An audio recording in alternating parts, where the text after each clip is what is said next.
जी हमसे हंसे बोले बतियावे के पड़ी दिल देवरे संग तोहके दिल देवरे संग तोहके आ दिल भतरे संग तो ओरिजिनल बात बोलिए खिलवा दे रही है ना कि दिल देवरो संगे तोहरा अरे लगावे के पड़ना अभी ना आगे के बात है नहीं बू ऐसे भगवान पानी छोड़ो ऐसे नु कहनी हो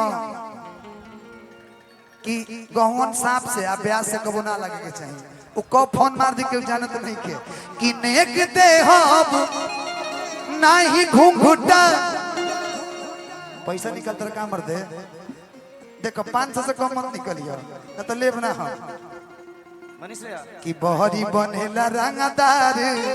खींचेला घर लुगावा नहीं पैसा नहीं चाहिए प्यार चाहिए आप लोग का बस और कुछ नहीं चाहिए लेकिन भौजी अभी दिखाई ना दे केने बड़ी हो भौजी कि दिल देवरो संगे तोहरा लगावे के पड़ी दिल देवरो संगे तोहरा लगावे के पड़ी भौजी हंसे बोले बतियावे के चाहिए भौजी हमसे हंसे बोले बतियावे के पड़ी देवरो संग तोहरा लगावे के पड़ी दिल देवरो संगे तोहके लगावे हेलो सही तू मर्द बड़ा हो तू खुदे कहता कि दिल देवरो संग तोहरा लगावे के पड़ी तो 9 महीना में लइका खिलावे के पड़ी बाकी देवरे के सुन लइका अरे खिलावे के पड़ी कि दिल धनंजय संग तोहरा लगावे के पड़ी दिल देवरो संगे तोहरा लगावे के पड़ी दिल देवरो संगे तोहरा लगावे के पड़ी दिल देवरो संगे तोहरा लगावे के पड़ी दिल देवरो संगे तोहरा दिल देवरो संगे तोहरा।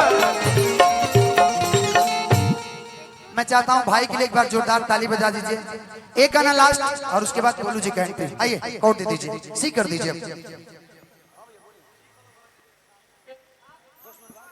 सी फटाक से दे दी भैया गोलू भैया रेडी बना सी के दे दे मनीष भैया क्या सम्मानित वाला अभी नहीं एक गाने के बाद गोलू जी जब आ जाते हैं तब 10 मिनट में आ रहे हैं गोलू भैया अच्छा ठीक है लिस्ट आपको दे देते हैं दिखाई भैया